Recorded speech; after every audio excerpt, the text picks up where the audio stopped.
Well, I hope our connection is strong this evening. We're at least off to a better start than we were a week ago. We have a connection. I know we have Captain Kirk on the line. How are you, Kirk? As good as I can be. It's Shabbat Shalom.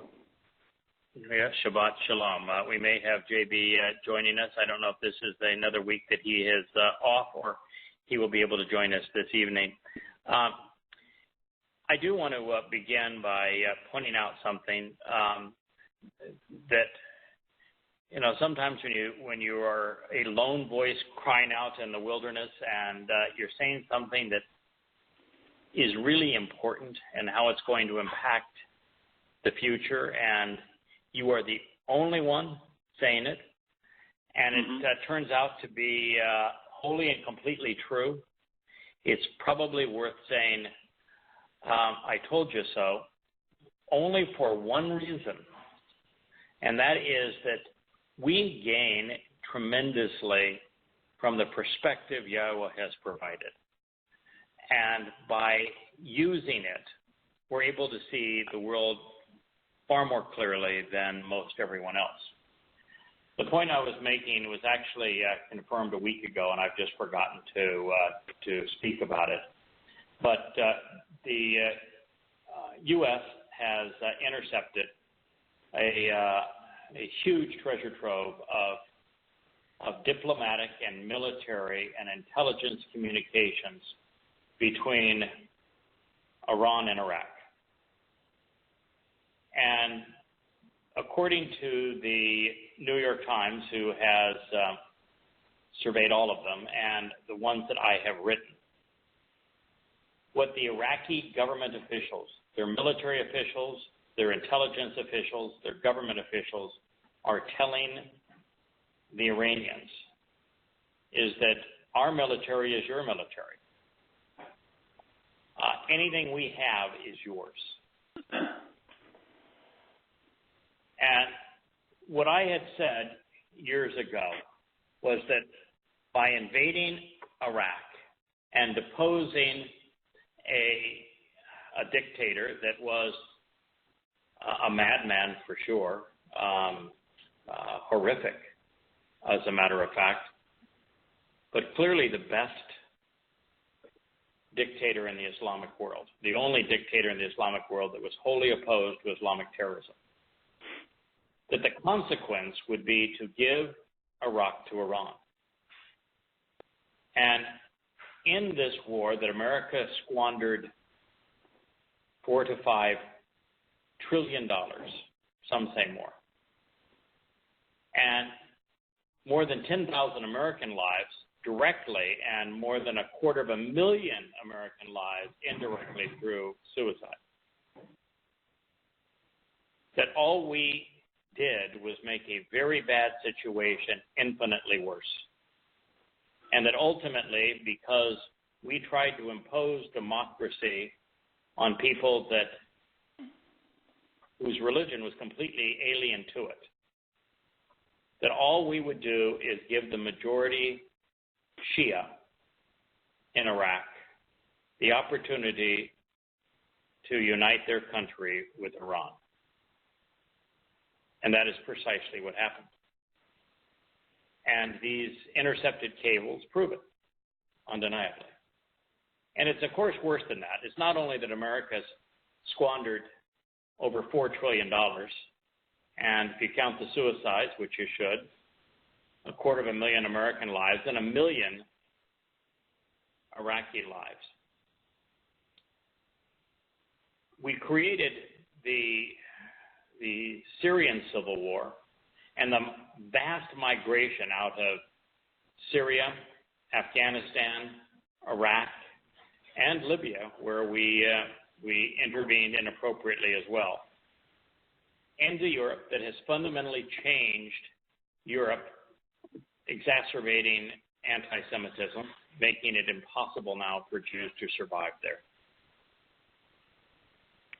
And we changed the balance of power in the Islamic world from being dominated by Sunnis, who outnumber Shias by 8-2. But by giving Iraq to Iran and then by destabilizing Syria, giving Syria to Iran, we created the beginning of World War III. It was the worst series of blunders probably in American history. And it was absolutely and unequivocally predictable before the first shot was fired. And I can say that with great confidence because I predicted it. And now we have to endure the consequence. The other thing I wanted to mention is that I listened to a congressman explain why he didn't think that Trump should be impeached on the Ukrainian debacle. And while I agree with him that he should not be impeached, this congressman also said that what Trump did was immoral, was unconscionable in terms of diplomacy and in terms of essentially bribing a nation with money that's not his own to dig up dirt on a political rival. And that even though he had done such a thing, that didn't rise to the level of an impeachable offense where someone the American people had elected should be thrown out of office. And I agree with him on both of those points.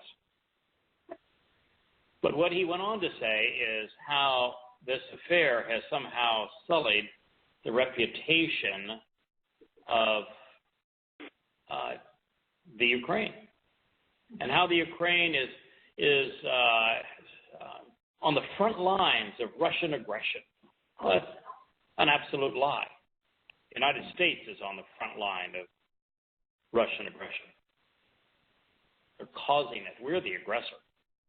Mm-hmm. And that the Ukrainians are not innocent and deserving people for $400 billion worth of American weaponry.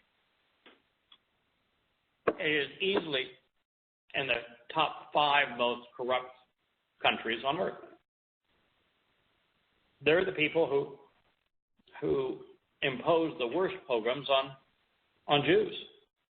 Mm-hmm. This is a despicable country.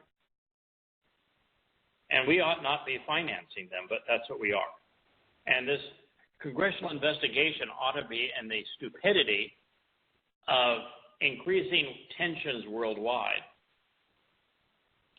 by instigating instability in the Ukraine for the express purpose of legitimizing NATO and delegitimizing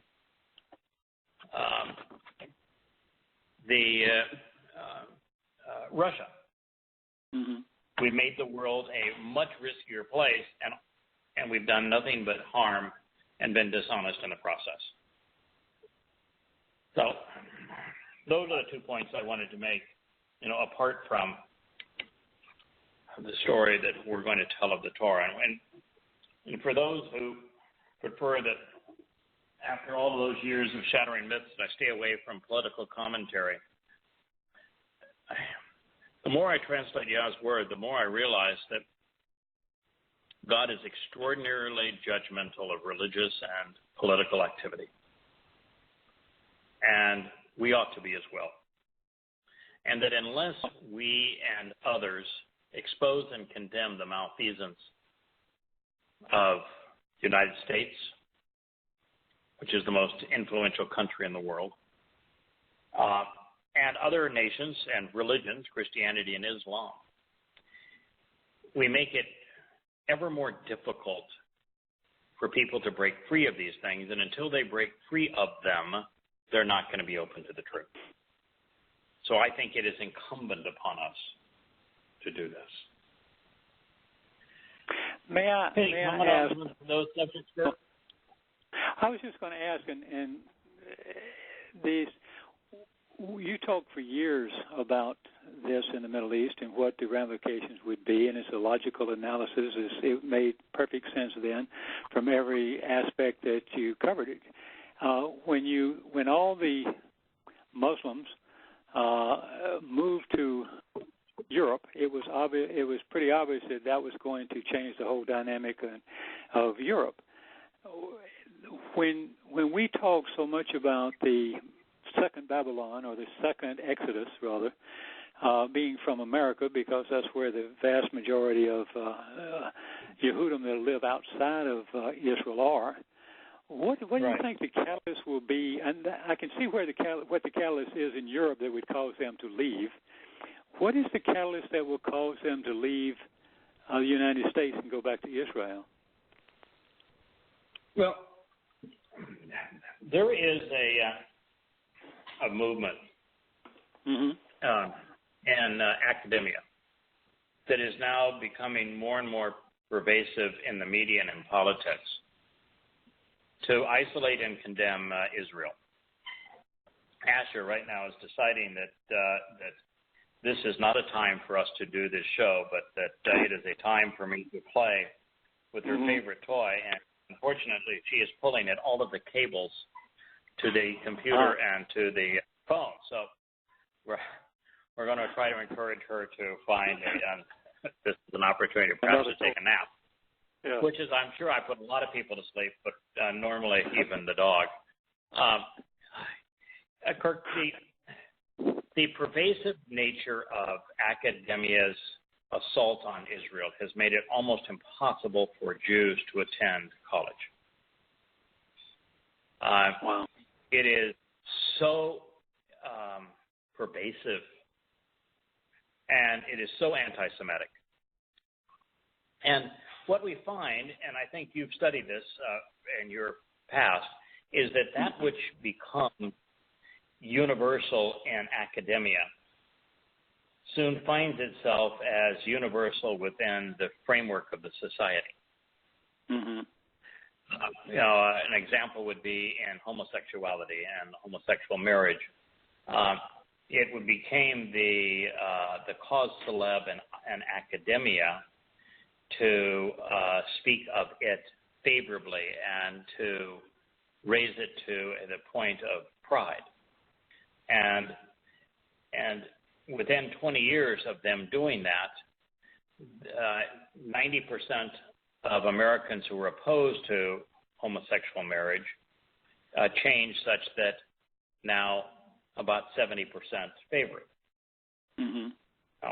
I only bring that as an example. As you know, I've got nothing against homosexuality, and having translated the statements that are wrongly attributed to it, I don't find it. Well, I'm certain that God's not pleased with it, but there really is no direct mention of homosexuality in the Torah.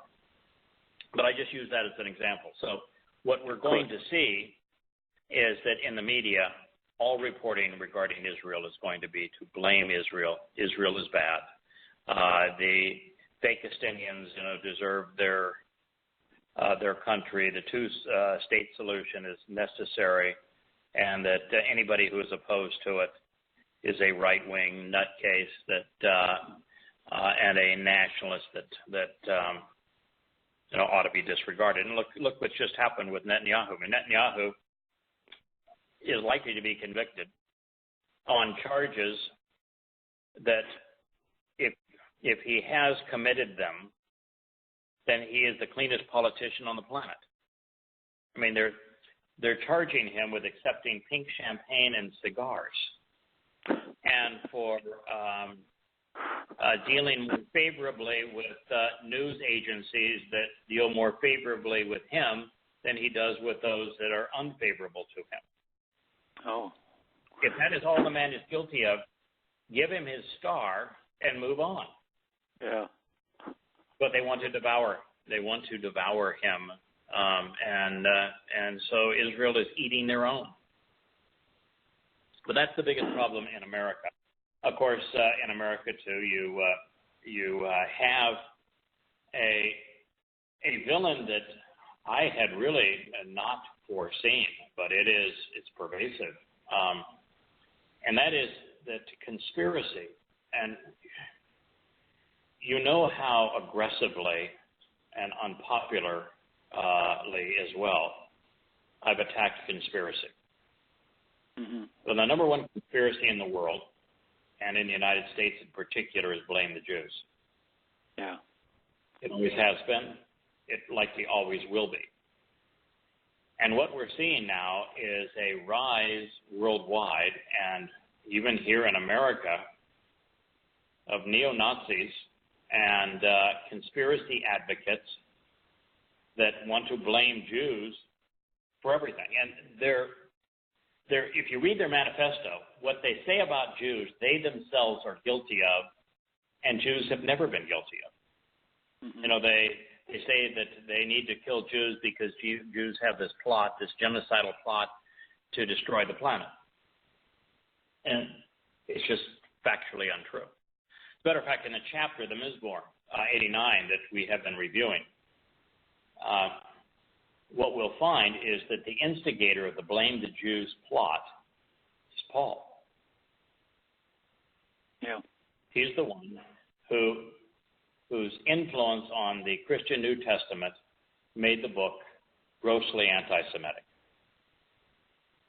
And so there is a sharp rise of conspiracy advocates, and right now they feel tremendously empowered. And I was chatting the other day about what the consequence would be if Trump is impeached. Now, I'm not a Trump advocate by any means, but I recognize that the 40 to 45% that are devoted to him, they are largely conspiracy advocates, and they are largely right-wing, and they will rise up. They're not going to take that. And in the process of attacking and lashing out at the fake news, they're going to blame Jews, and lashing out at the secret clandestine government, they're going to blame Jews. And so those factors will make America exceedingly difficult for Jews to live in. But the most important part of it isn't that Jews will have to leave. Is that for them to survive this mortal existence, they're going to have to want to leave.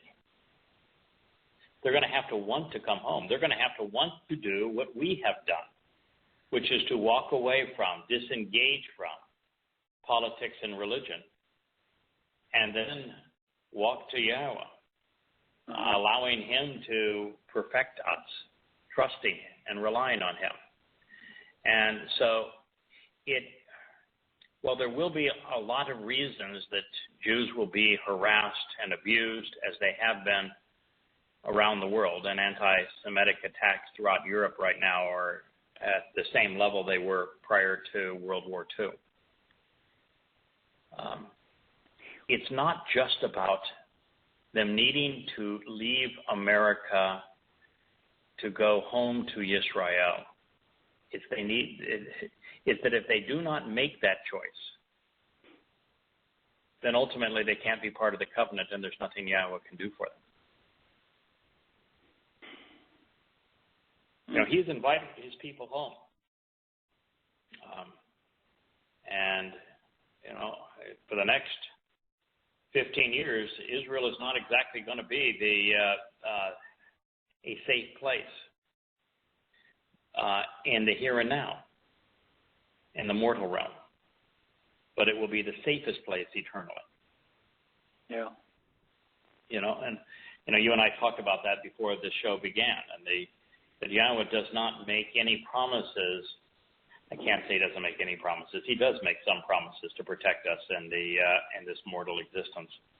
Not to have our lives be pain-free, and not to prolong our lives, that sort of thing, not to enrich us monetarily in this material realm. But he does make promises to protect those who are engaged in his business, because there's so few that are. Rather important that he keep those who are doing it safe. Yeah. So there's a clue, folks. If you want God to engage on your behalf, you're not gonna mosquitoes bite me here just as they bite everybody else. My shoulder still hurts. My eyes are growing weaker. It's I'm not getting any, and I'm not asking for any physical benefit, but by doing this, I am protected. By doing this, you're protected.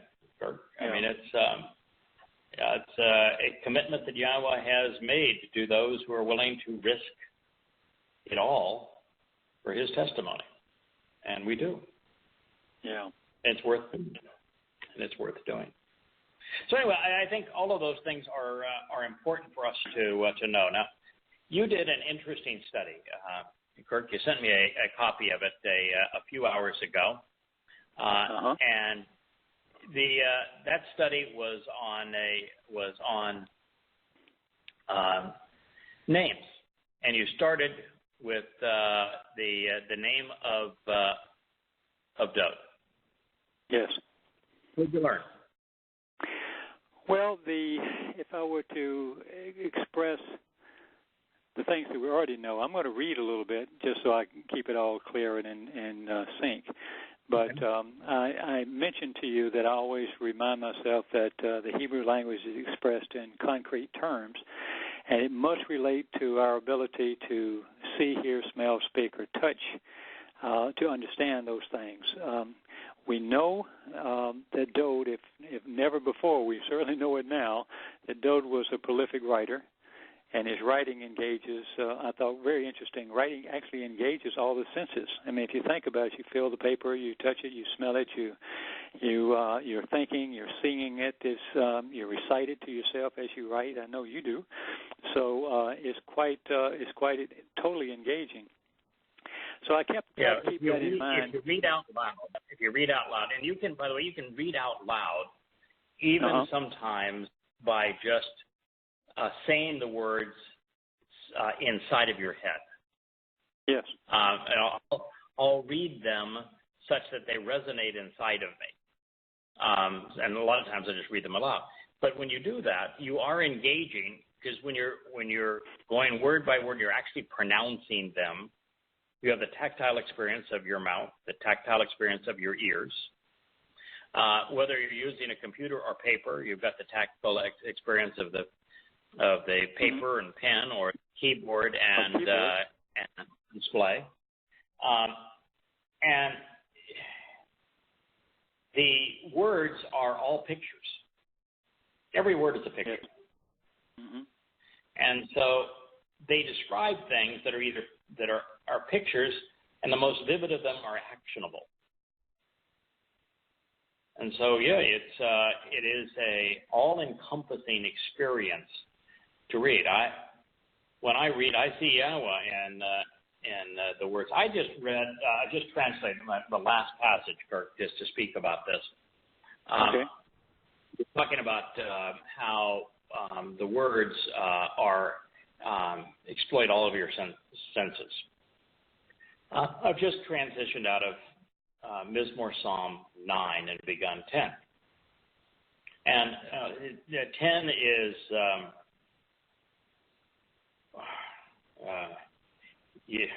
if you're a goyim, like the two of us, you're a goy, you darn well better not be associated with any religion or government, because God's going to do the goyim. Yeah. He's going to wipe them out. Going to wipe them out. Yes. And as we move through God's excoriating commentary on the Gentiles and move into 10, God is actually saying that the Gentiles who, through their religions and politics, invented the devices that were used to abuse people, will be caught and forced to endure the devices they invented. When I was traveling through Europe, I made it a point, every time I've been there, to go into every torture museum that is available, and almost every city in Europe has one. Really? And I do so because I think it's essential to understand how egregious religious and political men have been. And this whole mindset of torturing others is so, you can't call it inhuman because it's obviously human. Yeah, but it's disgusting. But it's heinous. Beyond belief. Yeah. And you know, when I had to write in this particular chapter about the history of the Inquisition and the Roman Catholic Church and their hideous influence on humankind, you're constantly forced to deal with the mindset of a religious order that was committed to torturing anyone who challenged even their most perverted motives. And having seen the devices that they deployed, and just how revolting they are, to hear God say that he's going to force the perpetrators to endure the devices that they invented. Talk about a visual picture. I guess. Well, I like you going to those places. I've seen an awful lot of art both in Europe and America and all the museums, and they depict these things, and they're awful. They're just sickening to look at. I don't know how people can hang them on the walls. Yep. These pictures. And the nice thing is that I think it's justice. I think it's appropriate. And I think it is too. Those who inspired these devices, who invented these devices, who deployed these devices, who encouraged their use, receive 1,000 hours of torment from the same devices for every hour that people were victimized by them. It's fair. It's appropriate. Yeah, it is fair. Wow. So that gives you just an idea of how words create a visual image. I mean, I translated that, and that's exactly what I saw in my mind's eye. Mm-hmm. Well, it's I tell you, it's hard for me to read sometimes that stuff that you write. I mean, your research is good. A lot of it I know. A lot of it I've read history books and things similar, and it's just wow. You've got a strong constitution to be able to do that. To me, sometimes when I read it, I just have to put it down for a while and come back to it later because it's just too much. I don't understand how somebody can invent those kind of things. What is in your mind that you would think that has some value to do for any cause? What is wrong with you? Yeah, but it's the ignorance of that history, as vile as it is. The entire history of Christianity and the Roman Catholic Church. Mm-hmm. It's ignorance of that history that causes people today to think that the Pope is sitting in the seat of Saint Peter, and that they're God's victor on earth, and that they're holy men, and that this is a good institution. To come to those conclusions, you have to completely disregard history. And I don't want people to disregard history. I want them to know it. No. Yeah. Throw it in their face. You're far less likely to be deceived if you're open to the truth. Mm-hmm. The truth isn't pretty. Well, the truth about God is. The truth about man is not. In fact, one of the lines as we were finishing as God was wrapping up the ninth Mizmor, was Dowd saying, Yahweh, as it relates to these Gentiles and these mortal men, it's time that you take a stand and do not allow these men to prevail. It's clearly a referendum between God's way and his way. And Dowd is saying, don't let man prevail. No. Hear, hear. Yeah. All right, so that was a long interruption. Go ahead. So that's all right. You're about, we've agreed that we'll be active listeners, so that's quite. I was counting on that. So anyway, just to move along a little bit, to keep it in perspective, I was looking at the letters and how they lay out, and to see what we could see, and I think that, and in fact, in the letters of Dowd, there's only two letters in there. One's repeated, the delete or delete, and I think of it as the doorway to eternal life. And for all the context that we understand about Dowd now, it's even more relevant to view it that way, I think. And it's that place where we are increased exponentially by going through that door, becoming as we will be as light, something akin to Yah. And the entranceway is open from either direction, which I thought interesting. Being a goy usually going, our frame is from left to right as opposed to right to left. Whether that has any merit or not, I don't know, but it was an interesting thought. And there is, it's like Hayat reads the same as right to left as it does left to right. So there's kind of an infinite approach. Perspective Open, on it. I think the two doorways represent two related concepts. One is the door to life, and the other is the door to Yahweh's home. Yes. So to enter Yahweh's home, you have to go through the doorway to life, which is Pesach, and the doorway to Yahweh's home is open through the Bereth covenant. Yes. So I think, and that those two doorways are connected, which is what the wah in the middle means. It makes a connection between things. So there's a connection being made between the doorway to life, which is Pesach, and the doorway to God's home, which is the covenant. Yeah. So with that in mind, what I did is I took the letter Delet and drew it, and I hopefully we'll be able to post this on James's thing, so y'all can look at it and give me whatever comments you think and feedback by next week at least. And but I looked at Delet, and obviously it's the door, it's the entranceway, it's the Pesach door, and I also mentioned that it's not a passive thing because one has to exert some effort. Not a great deal of effort, but some effort to walk through it. It's an entryway into the tent, as you just mentioned, and it's symbolic of the family home. And it's narrow, too. It's a doorway to a tent, so usually not real big. They're not big tents in the Bedouin days. It was a narrow one, and one that goes through, that you would walk through individually. And and of course, it was written twice in his name and Dowd's name, which is always for added emphasis, I think, as well, when you repeat something. So I toss that in as well for your consideration. The wall, when looking at the wall, is drawn as a tent peg, which we know which secures the home. It's used to extend the space of the home and, in that matter, the people therein. And we all know these things, but here's some things I never considered as I explored it a little bit further.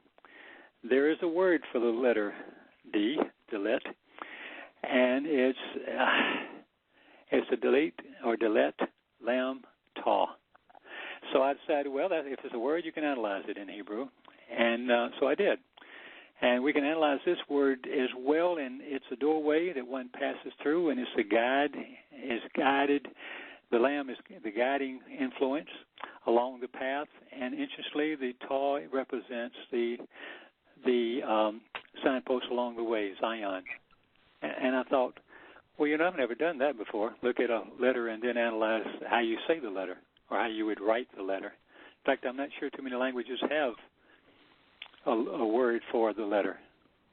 But this is a phenomenal language. Yeah. I mean, it really blows me away. So then I looked at the Wah, and I did the same thing with it. The Wah has the Wah Aleph Hey. So in addition to being the tent peg, it is a nail that attaches things together. And I mentioned that reminded me to think about crucifixion. This holds us together, the things that took place on the upright pole and matzah. The words from and the word for and, adding things together, increasing people and the number of people. The Wah represents the goal that we look forward to because we want to be increased. We want to become like Yah. and have that kind of life so we can move about through universes and, unlimited things.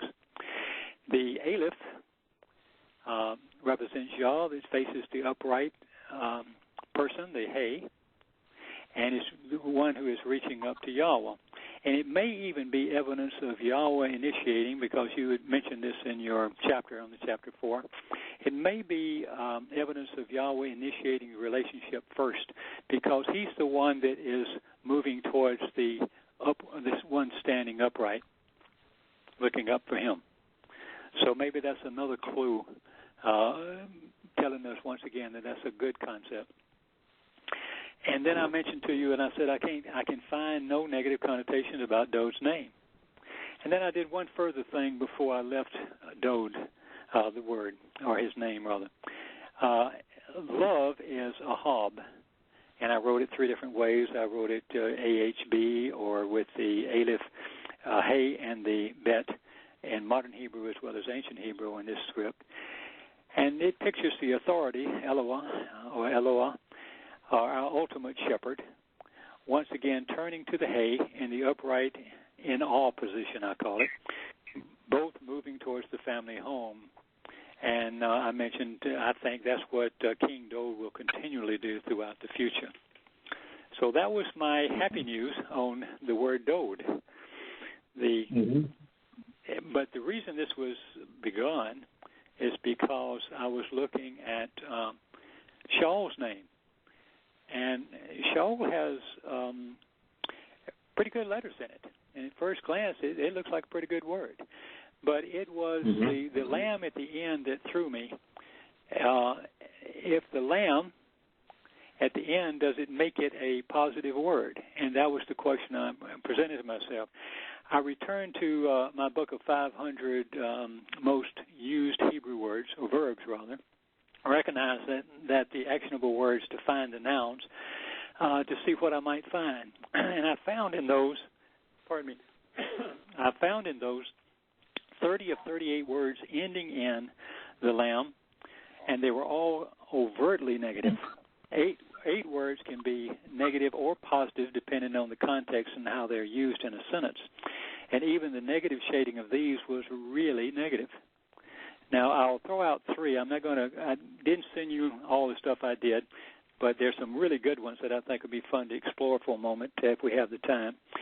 But there are 3 words that instantly came up that I thought, well, maybe not so, but it is a good example of the positive and negative context of these words. One of them is halal, which just simply means to emit rays of light. But it's also the name of, which would be a positive thing, but it's also the name of Satan, Halal ben Shakal, which is eminently negative. So in that context, mul, or circumcision. Now, that's a word that I think of as a positive thing because it is beneficial, and, of course, it's what we must do. It's the 5th term and condition of becoming a member of the family. The covenant of the covenant. Of the covenant, of course, and allows us to partake of Passover, and without it, we wouldn't be able to.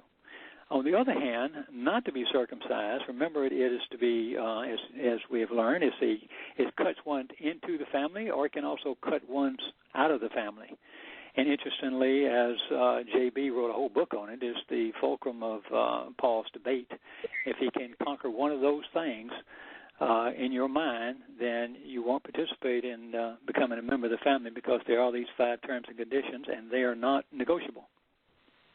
Right. Then another one came up because we were talking about it last week, or the week before, I should say, and it's ayil. That's a really pretty word. I mean, it's a good word, and I thought, well, this would be an exception to the rule. It's the sacrificial lamb, and it's good. It's tov, it's right, question mark. But consider what was placed on the lamb. If I was trying to find, well, where's the negative in this? And if you consider what was placed on the lamb, which are the sins of the covenant family, and the only way Yah's soul would have been into Sheol is that it had to be associated with the sins. Therefore, it would make it an extraordinarily negative word. Now, I mentioned something I was reading. Beyond that, What happens to the Passover lamb? It gets destroyed. It gets killed. It gets killed. It gets killed and then it gets burned up or disintegrated. Although the good part is eaten. What happens to the Christian Jesus? Well, they put him in a tomb and raises back up. So wait a minute. If the Passover lamb is supposed to die, and the Passover lamb is supposed to stay dead, but in Christianity, no, can't be the Passover lamb because the lamb comes back to life. Correct. Well, how is it the Passover lamb? People bought it if it comes back to life. Yeah. Well, you made a great point when you were talking about, why they buy this myth that the Jews killed Jesus. No, Rome crucified him. There's no evidence that half of the stuff that they wrote about that story is true, other than the fact that they would have killed him. But the thing is, I was thinking about this as I went through this, is you make an excellent point that who led him to the slaughter? Well, the Yehudim led him to the slaughter in the priesthood. That's what they do with the Passover lamb. Yeah. That's their job. Yeah, that was their job. Oh, yeah. Yisrael, if the high priest did as the Christian New Testament claims, and not much of what's in the Christian New Testament is true, but if they did, and if they delivered him the Passover lamb, then they did exactly as they were supposed to be doing. Because if the Passover lamb wasn't delivered, there would be no salvation. That makes you a really good Louis. Yeah, so what they did, even if their motives were wrong, what they did was right. The Passover lamb had to be delivered for the sacrifice. And so why would, does the Torah in any place condemn the parents, the father and mother of the household, for killing the Passover lamb so that it can be prepared to be eaten? No, you kill it, you put the blood on the door, and you eat the good part and burn up the bad part, the non-nourishing part. Right, and you're encouraged to do it. So the Yehudim, if the story is true, they did what they were asked to do, and thank goodness they did it, because if they had not done it, and the Passover lamb had not been about is moot. Yeah. Right. Then Passover is moot, and there is no eternal life. There's no doorway to God's home. Yeah, that's a good point. Yeah. So I looked at let me see. Did I get Shaul? So now we're looking at Shaul. Mm-hmm. And let me see. Make sure I don't lose my place here. Okay, on page 4. There's two Shaul. There's a person who God calls the son of evil. He calls him the father of lies and plague of death. He also calls him the despicable one. And so there's the Shaul that is the most universally condemned individual in the entirety of the Torah, prophets, and Psalms. Shaul is the antithesis of Dowd. And then there's the Sheol, which is spelled exactly the same way, which is the worst possible outcome. I mean, there is no worse word than Sheol. And what does Sheol end with? It's an L. It's on our. Yeah, and I know you were doing verbs, and Sheol is not a verb. No, I know, but it's an actionable thing. It's the single most negative word in the entirety of the Torah. The reason it's in there is because the same or very close to the same spelling, depending on where you're looking, is the same word for to question or to ask or to inquire, which makes it into a verb, but it's one of those verbs, or you can be used as a noun as well. So what I did is I took the list of the ones that I thought were just really, I couldn't believe it. So I'm going to read some of those to you. Now I'm just going to use the letters, the English letters like ABL for Abal and so forth, but just for the audience sake. And the ABL, that word, Abal, it means grief, sorrow, to mourn, to wilt, and the flowing away of light. And I want you to think for a minute as I go through these. I want you to see how many of them in your mind or could be applied to what we know about Paul Shaul, the plague of death. A call means to destroy, being devoured by fire, or to be consumed. Badal, another L. All of these are ending with L, which I don't know why I went to look that up, but that's what I came up with. And I went, wow. It means to separate or to divide. Bahal is to disturb, to agitate, and to panic. Balel would be to mix, mingle together, and think Babylon. That's what that means. So we're 5. Of these 5 so far apply directly to. These are all negative connotations.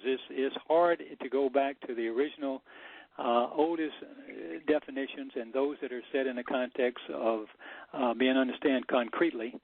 That you can't find anything positive about them. They're very much negative. You have to go to some modern English. There's a good shepherd and a bad shepherd, and the bad shepherd is Shaul. And so you've named 5 words so far. All 5 are negative. All 5 apply to Paul. And as we move along, there's Gazal, GZL, and that means to pluck, to take away by force. Now, think about Paul. Think about Benjamites and so forth, and tell me that ain't fitting. Habal is to be empty, the flowing out of contents. It also means to bleed out. Ha, the double H, or chet, sometimes it's called a chet, sometimes it's a het, but the double HDL, it means to terminate, to die. Double H, double L, the chet again, it means to twist. Who twisted Yah's word better than Paul? None that I'm aware of. Yeah, or worse. Halal or chalal is to pierce with a pointed weapon. I point you back to Yosha. Or, for that matter, they killed everybody, this guy. Yahal is to remain behind, to wait with anticipation. The reason I threw that one in as a negative is because that's that's Paul's big prophecy about the rapture. I mean, that's cruel. Yalal is to howl, a loud wail in grief or pain, a howl of a wolf. Duh. The Benjamite wolf. Kasal is to topple, to fall over in death, or from being pushed. Gaal is to be unclean or to be defiled.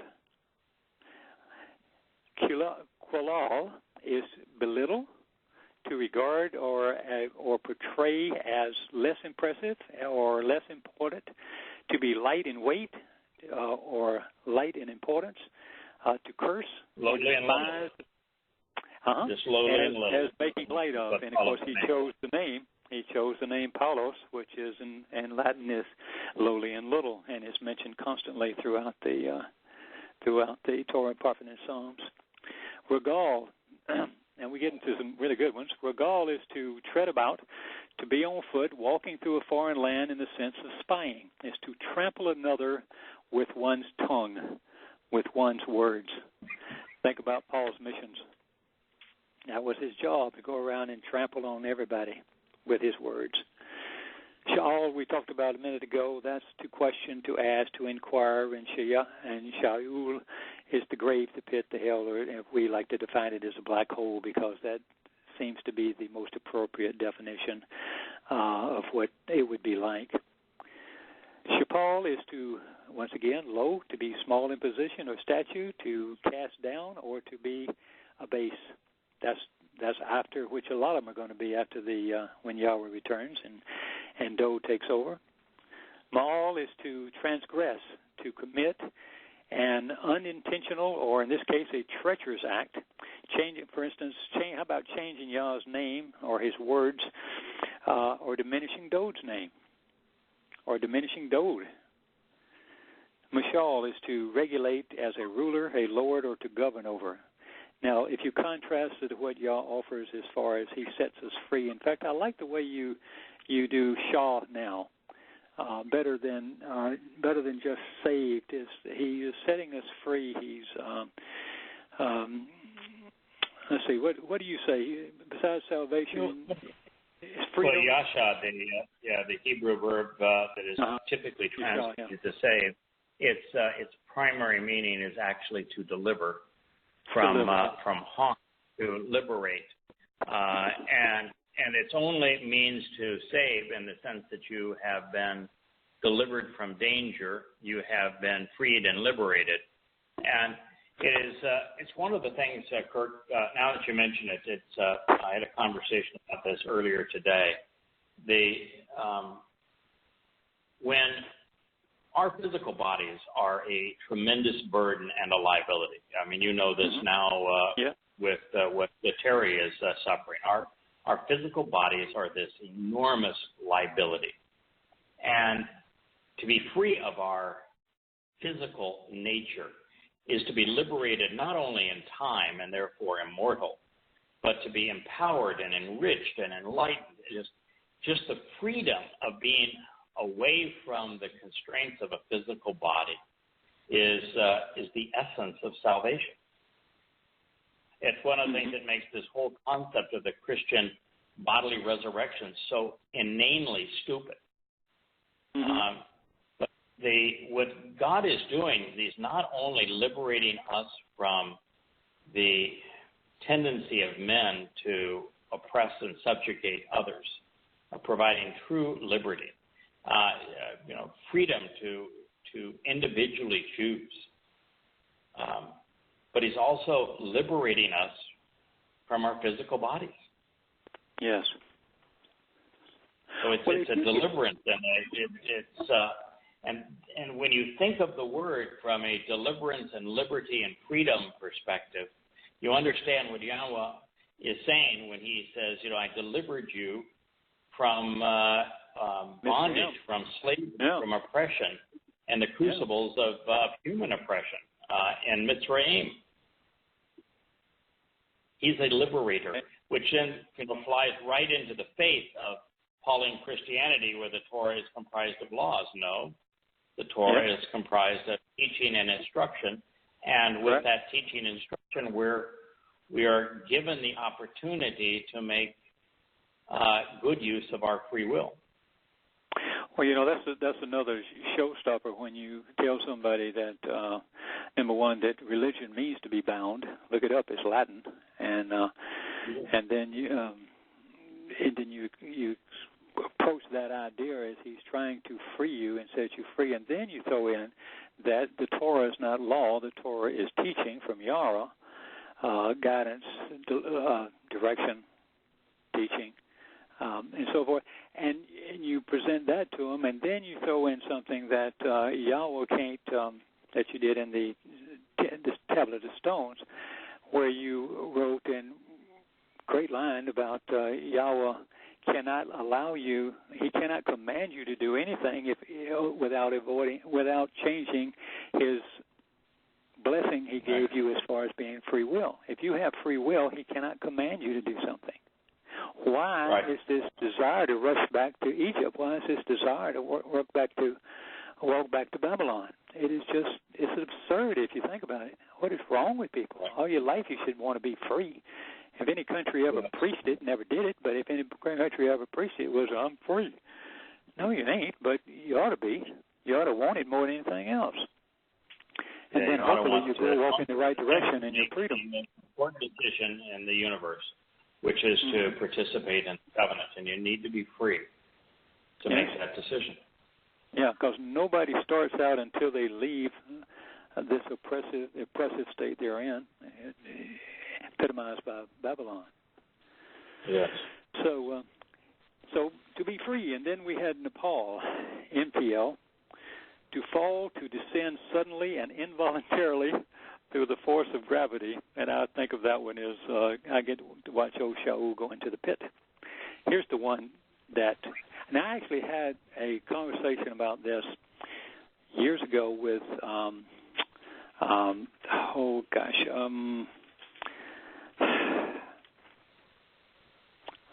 my goodness, I forgot his name all of a sudden. I'm just so embarrassed. But anyway, it was the one in the Northwest that passed away. Richard, I'm sorry. Forgive me, Richard. Okay, yeah, Richard. Yeah. And he wrote me and he said, maybe we're wrong about this prayer stuff.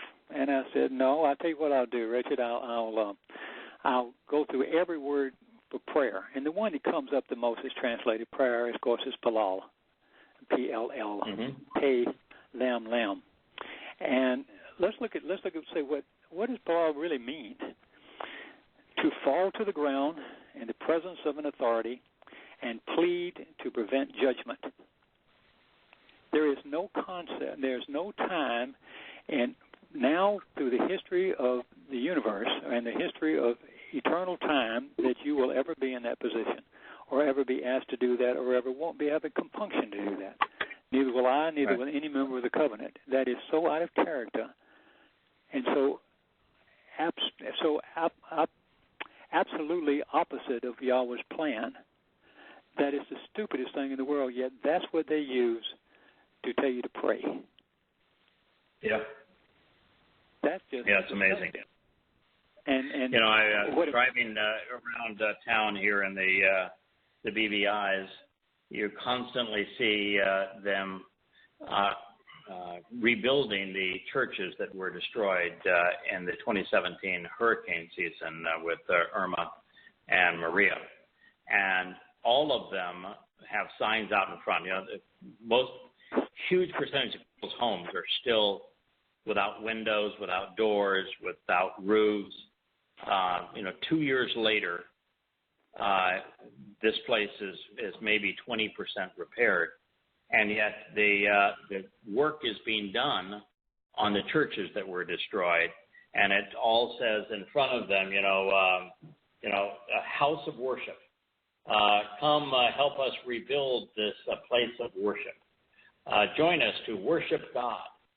And you just drive by and you say, how is it that over these past 2,000 years, the preponderance of people have been fooled into believing that a superior being would create an inferior being to worship him?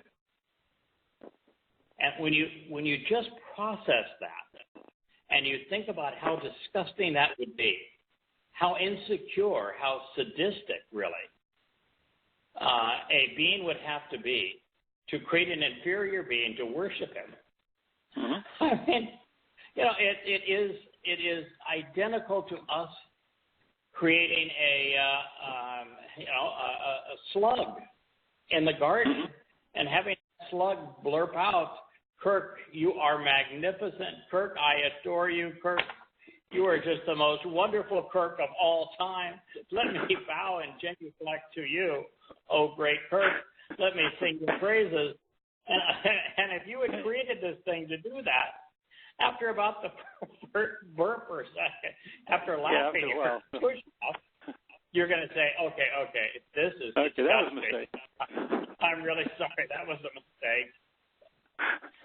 Oh, what is wrong with people that God wants to be worshipped?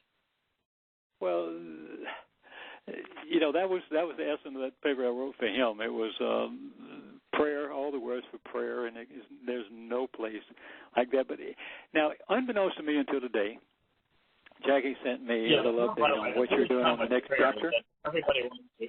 The problem with prayer, of course, Kirk, is everybody wants to talk to God, as if God is someone who's going to be impressed with what they have to say. And I'm going to tell you that I have conversation with God all day long, most every day, and our conversation is decidedly one way. He talks, I listen, and we're going to break that way. He's got lots look what it's done for you. It's good. It's been marvelous, and it's not that it's one-sided in the sense that yes, if he talks, I listen, and it's an active listening because of the way that I respond and grow and benefit, and our relationship grows through it. So he gets a lot out of it, even though he's the primary giver in this relationship. And if you approach God the same way, then maybe I just ought to listen to him. You're better off. So stop this nonsense of praying to him. You don't have anything to say that's going to impress him. Nothing you're going to say is going to, God's going to say, wow, I didn't know that. Thank you so much. Thank you for bringing that up. Yes. Well, as I walk the dog around the neighborhood, and everyone wants to know about Terry and so forth, and every one of them, I take that back. Two of them don't. Every one of them are. She's in our prayers. We're praying for her and all that. I've told them, I said, don't pray for her. Yahweh knows what her situation is, and he's in control of our lives, and it's fine. I wanted her well, of course. I wanted to come back here and be my wife again and be out of that hospital bed, but I've come real close, but I can't really ruin the whole neighborhood from my walk by telling them, don't be crazy. But I want to shake them sometime and say, stop this, think this through. What I was about to say was that unbeknownst to me until today, I saw your next chapter heading, which is Yahweh's name. And maybe a working title, it may change, but still I was thinking about this because I was just doing Dowd and Shaul's name. But if you look at his name, first of all, you have to think he's obviously not, he doesn't mind. 75% of his name is about his children, and 25% of his name is dedicated to him, and that's his yod, his hand reaching down from above with an open hand to lift up. If he's there to lift you up, and all the characters in there are either studying him or studying his words, drawn that way, pictorially, and if they are standing up, engaged with their legs apart, with their arms up, looking up to above, then why would you even think for a minute that he wants you down on your knees, groveling at his feet? Right. Where do you find it? You have to make it up. You can only find it with Paul. Opened and outstretched to lift us up if, in fact, he wanted us suppressed. Yeah. I can draw a lot of pictures to make us look depressed, if that's what, or oppressed, if I was going to try to depict that concept, and none of them were found in his language, just none. All right. Well, after I did that, now 20 words that you've shared, or 22 that you've shared. 20 of the 22 fit Paul. All 22 are negative, and 20 of the 22 are negative and apply to Shaul. Yeah, and there were more that go both ways, and there was probably a few more. I just try to keep it down to one page. So, but I suggest that if you're interested, go look them up and look at all the L's and then look at the concept. But look through a lot more than one lexicon and see what it really says. It's like looking up a lexicon where you say, this is the law. I mean, come on. Look up all of them and see what it really means, and look at the oldest root words and what the root words mean, which is a habit I've gotten into a lot. Now, the last thing that I offered up to you, or just for your consideration, was Benjamin. And I've thought about this a lot. I was trying to figure out, because both Shauls, of course, are from the line of Benjamin. So it relates in that context. So I said to myself, well, why is the tribe of Benjamin given to the territory of the southern kingdom? Why did Yahweh say this is your part? And by the way, one of the things that's really interesting about third son. Let me interrupt you just 1 second. One of the things that's really interesting about the fact that Benjamin is part of the southern kingdom with Yehudah is that means that if they're not part of the northern kingdom, that is Yisrael. When Yahweh says he's going to reunite Yisrael and Yehudah, well, Yisrael would include 10 of the 12 tribes. Oh, I got you. Then you'd have to include Benjamin in that group. Includes one of them, and it's never. I'm going to reunite Yisrael, Yehuda, and Benjamin. There's a reason you're only Yisrael is inclusive of the 10, and Yehuda is only one. That's really good. I've always thought that was an interesting perspective. But so, why do you think that Benjamin was allowed to be part of next to Yehuda? Mm-hmm.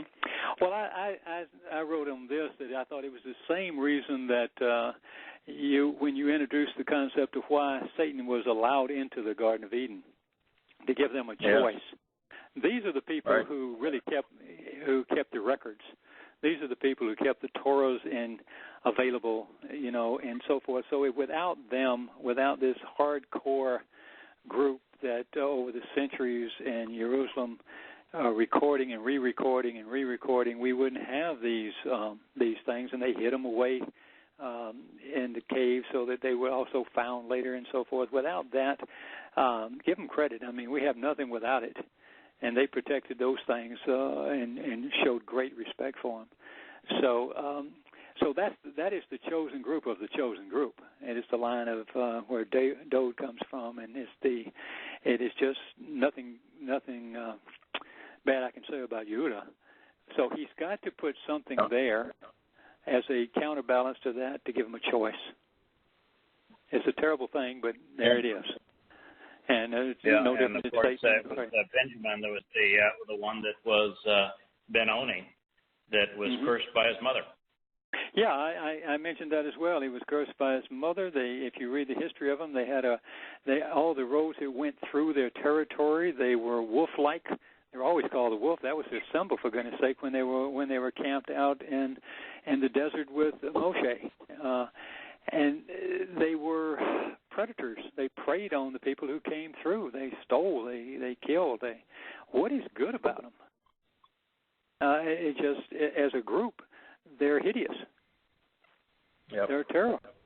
I would suggest that perhaps even and Yathrop, maybe Muhammad's daddy must have been a Benjamite. Who knows? Maybe his mother was Yehudim. I mean, it wouldn't surprise me if there was some connection. No, well, maybe not, but it's still, there's just nothing good about it. It is kind of interesting, though, that if you look at the Northern Kingdom, Yisrael, they were hauled off into slavery by Syria. Syria today is all Islamic. Yes. And Yehuda was hauled off into slavery by Rome. And Rome became the Roman Catholic Church. Yes. And so you do have Yisrael and Yehuda being attacked and enslaved by the two most prevalent religions in the world, Christianity and Islam, the primary enemies of God and of his people. Yeah. Now, so many insights in this last chapter, in chapter 4, are so brilliant and so well presented. I'm just stunned again, as I have been for the last 11 or so, 12 years, whatever it is now. I'm just stunned that this is just now coming to fruition. I mean, it's just it's so obvious when somebody studies it. I realize that we have more material now than ever, computers and so forth. It's just so much stuff you can find out of lexicons, and nobody can put it together. I'm just stunned by these things. Yes, it lays open for all to see that God established Dowd as his chosen one, as the one who was the most set apart, as his anointed Messiah, as his beloved Son, as the King of Kings, as the shepherd for his people, as the branch from which we would all grow. He established all of these things with Dowd. Dowd is even his strong arm. Dowd is the one who is returning with him. There is a second coming, and it's of Dowd. Dowd is the one who is being raised, not bodily, but his soul being raised not only to govern in the millennial Shabbat. Dowd is so important that he, according to God, he is going to look like the sun in Yah's presence. And so all of these things are said of Dowd because, as Yahweh claims, he is the living embodiment of the covenant. Dowd is the reason that the universe exists. God wanted to have children, to be part of his family, and his firstborn is Dowd. First among all of the children of God is Dowd. And so what God is saying is that if you pay attention to this man, if you recognize, no, he wasn't perfect. You realize, he had aches and pains. It wasn't like, I made his life so perfect that, of course, he was devoted to me. No. Well, yeah. Why wouldn't he like you? No. Yeah, he suffered and succeeded in many different ways, and he was both righteous and flawed. But you need to look at what was it about this guy that was so loved, cherished, chosen by Yahweh. Why is this man the single most mentioned individual in prophecy? Well, and, the answers are so utterly obvious if you take the time to consider them. No one wrote more than Dowd. He figured it out, and he shared what he learned. He did what God wants us all to do, to listen to him and then share with others what we've learned. God wants to work through people. He wants to communicate his message through individuals like Dowd, who will then share it with the rest of us. The way he works. And this guy was brilliant. He used his intellect to come to understand who God is and what he's offering and what he expects in return. And he also shows us that God is absolutely intolerant of lies, of religious and political corruption. Dowd was very judgmental. And what the Mizmor 89 does as well is it establishes the adversary. So Dowd is the Messiah. He's the King of Kings. He's the branch. He's the strong arm of God. He's God's protective shepherd. He is his beloved son. The Son of God is Dowd. And all of these positive things are said about him in contrast to God calling Shaul the despicable one, who is the son of evil.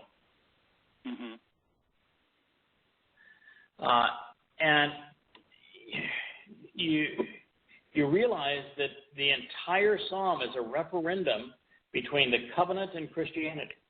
One good, one bad. Yeah. And because it calls out Shaul by name as the adversarial force, it's a referendum between Dowd and Shaul. And what you find, according to God, is that among many things that he is antagonistic towards Shaul about, Paul, foremost among them is that Shaul took the promises that Yah had made to Dowd and gave them to his caricature that he called Jesus Christ. And that by doing that, he took away from Yosha the very thing that he came to achieve, to be the Passover lamb. He took that away from him and gave him everything that had been promised to Dowd, none of which applied to him. And it caused people to miss the example that Yahweh was establishing, instead to look somewhere else. And the best, I think, affirmation that God doesn't want us following Yosha, because, by the way, it doesn't work out well for the Passover lamb. No. And he already had a Passover. He had a Passover lamb. He doesn't need another Passover lamb, so don't follow him doing what he does. Right. Yeah. And it doesn't turn out good for the Passover lamb. No, no, it doesn't. That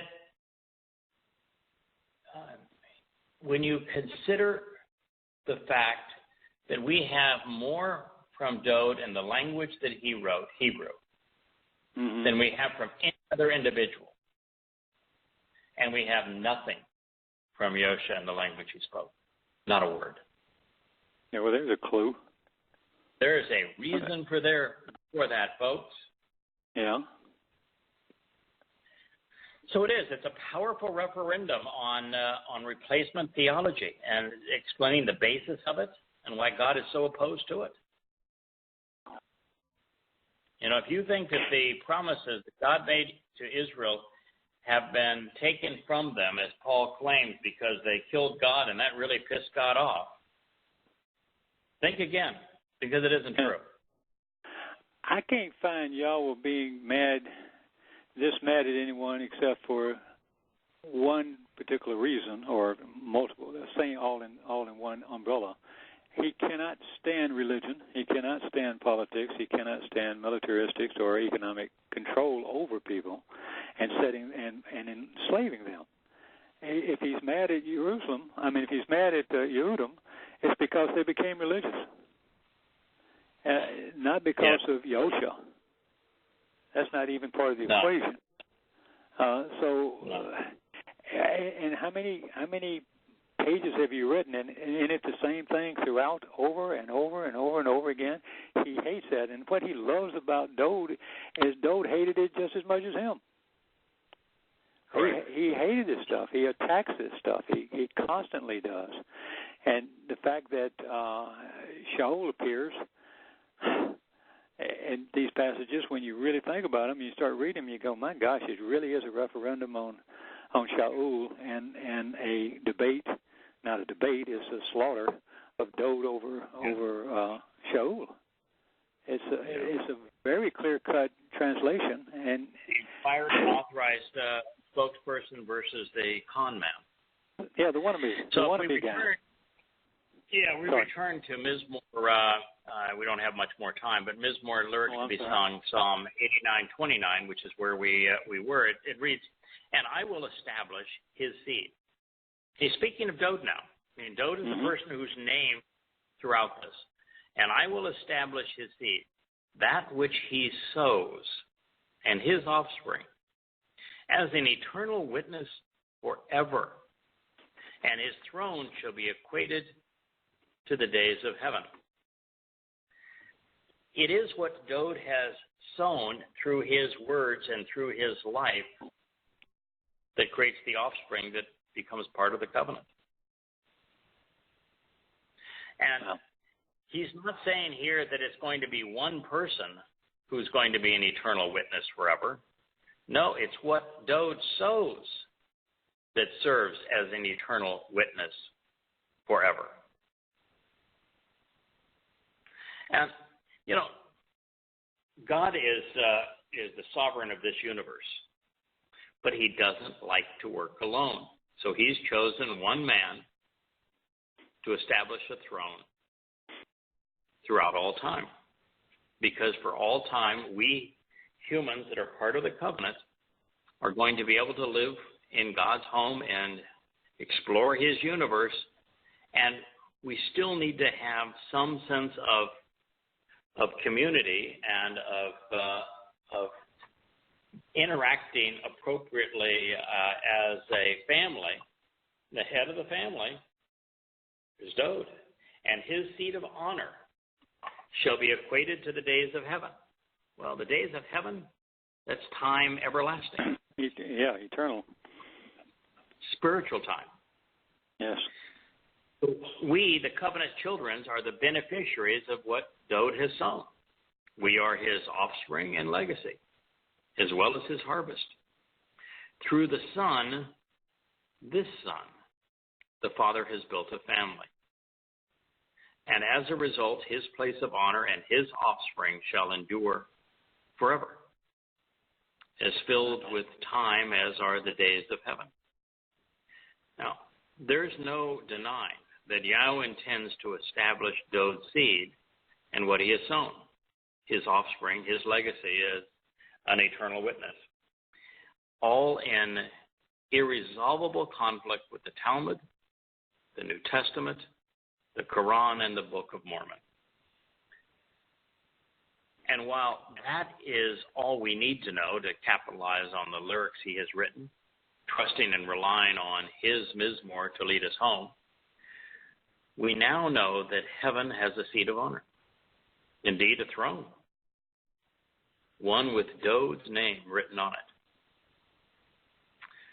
It's not just throughout the millennial kingdom that we should expect to see Dowd govern as king, but as heaven as well, forever. I am delighted, man. I think it's wonderful. I do too. True. If the brightest among us gets to lead us, we're going to be enlightened. And and Dowd's a fun guy. He's an adventurous guy. Dowd is quick-witted. He's articulate.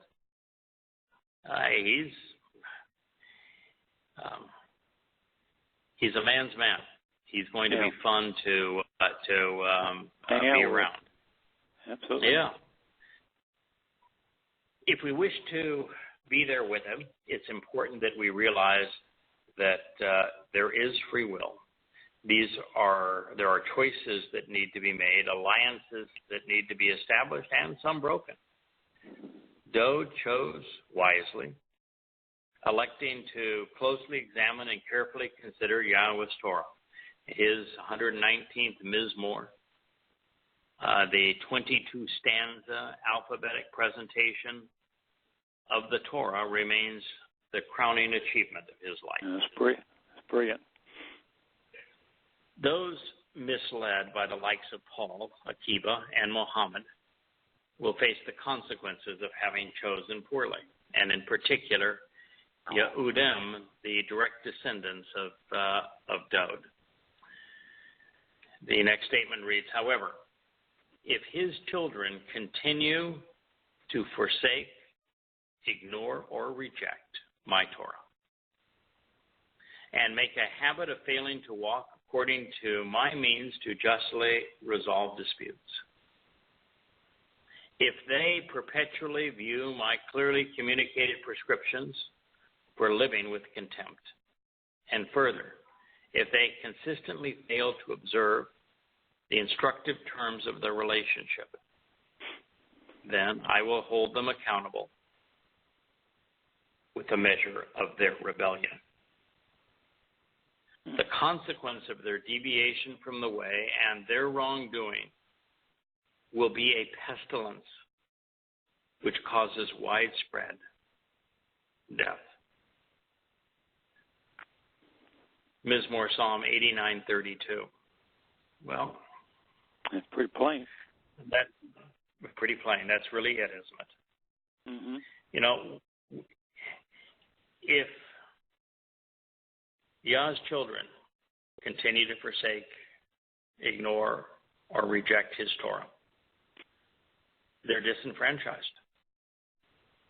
But what this says is that the thing that Yehudim and Yisrael were guilty of doing was continuing to forsake, ignore, and reject the Torah. Yeah. That means two things. One is that the Talmud isn't the Torah, because religious Jews are Talmud observant. Mm-hmm. Yes. The second thing is that this is saying that the Torah can be accepted, the Torah can be observed, because it's the opposite of azab. Rather than neglect it, we can focus on it. Rather than abandon it, we can embrace it. Rather than disavow it, we can acknowledge it. Rather than ignore it, we can observe it. But the choice to azab it is the one that leads to judgment. And look at Christianity. They have completely ignored Yahweh's Torah, as have Muslims. Ignoring the Torah leads to judgment, and it causes widespread death. Now, from the Torah, Yahweh has made a number of additional points. If you make a habit of failing to walk according to my means to resolve disputes, the mishpat. The mishpat is the path that Yahweh has provided to resolve the disputes which separate us. The mishpat or the mikra. Yeah. It is a compound word that is comprised of ma, which means to ponder the implications of something, and shafat, to make good decisions. Yeah, judgmental. Yeah, to be discerning, to be discriminating, to make good decisions. So ponder all the aspects of quality decision making and how you resolve disputes. So if we're going to walk to God, we need to focus on His means to justly resolve disputes. If we choose to ignore them, then we're going to die.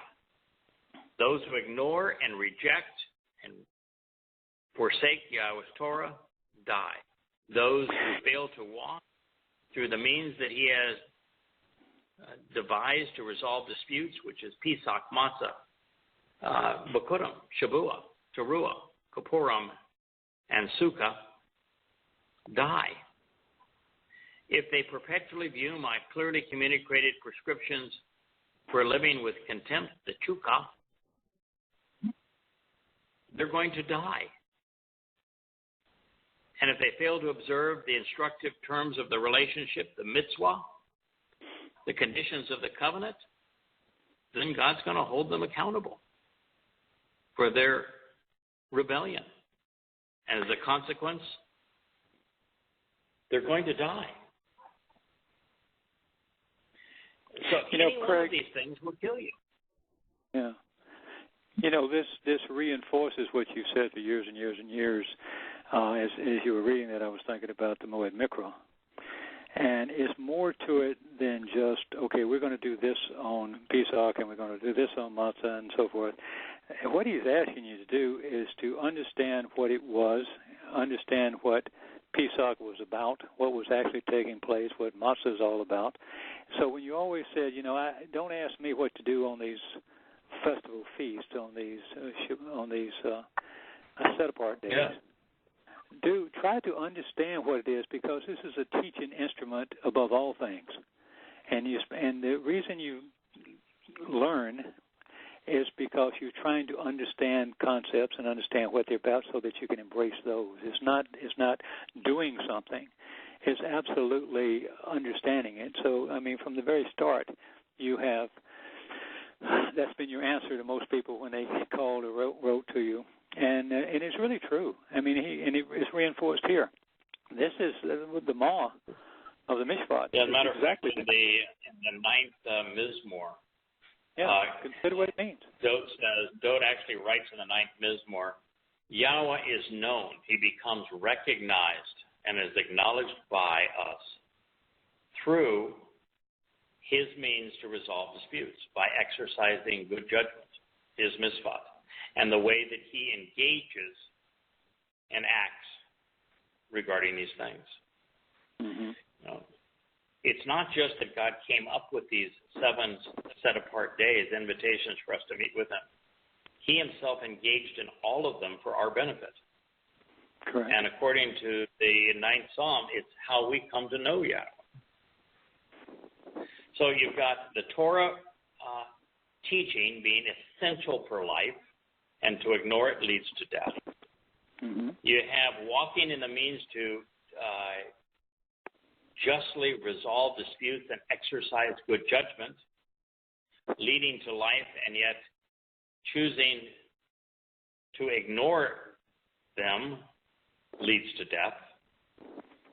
You have God's clearly communicated prescriptions for living, that which has been engraved and cut into stone, constituted and inscribed, that lead to life, but to ignore them, to death. And if they fail to observe the instructive terms of the relationship, the mitzvah, they fail to examine and carefully consider the requirements of the covenant, then God's going to hold them accountable. You don't want to be held accountable by God. You don't want to be judged by God. No. What this is saying is, if you embrace the Torah, if you observe the Torah, if you walk in the path that Yahweh has provided through His mikveh, if you observe the terms and conditions of the covenant, then you're not going to be held accountable. Then you're not going to be judged, and you're going to live. Be happy. This is great. Hallelujah. Right. So this is also a complete repudiation of faith and of Paul's letters. The central Absolutely. aspect of life is to observe the Torah.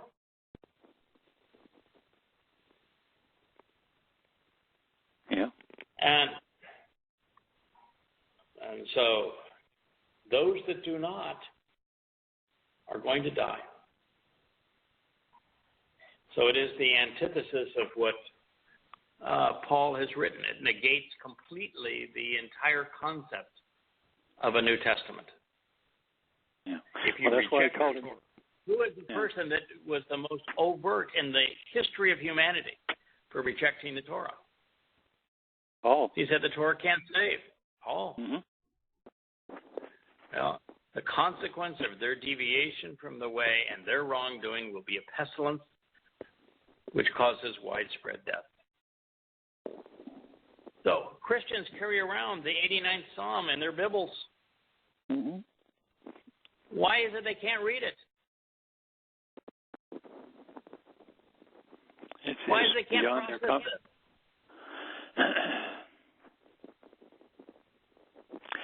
Well, no. By the way, these terms here are the very terms that Dowd uses to walk us through what's important about the Torah. I believe you.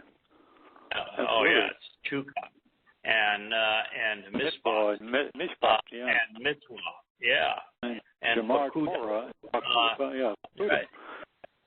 All the way through it, the same concepts. Mm-hmm. According to God, souls who forsake the Torah die. The consequence of ignoring God's teaching is to endure the plague of death. To reject God's guidance, as Paul has done, is to be held accountable. There is no substitute and no getting around it, not with the Talmud or Gospels, and most certainly not with the Quran. The Torah is the key to heaven. It provides Yahweh's lone means to resolve disputes. Passover and unyeasted bread. Within it, we find Yahweh's clearly communicated prescriptions for living. Bakurim and Shavuah. Observing it leads the observant through Teruah to Kippurim and Sukkah, reconciled and at home. Paul was wrong. Christians are wrong. It's the Torah, not faith. To deviate from Yahweh's Torah teaching through religious rebellion has devastating consequences, causing widespread death. Those who were infected by Paul's plague of death will die as a result of it. The New Testament is wrong. Annulling the Torah, forsaking, ignoring, and rejecting Yahweh's teaching and guidance is deadly. There is no cure, no salvation for those who fail to observe and appreciate God's means to resolve disputes, or who hold His clearly communicated prescriptions for living in contempt. Yahweh's mercy is afforded to the thousands among billions who embrace the instructive terms of his relationship agreement. It's our choice.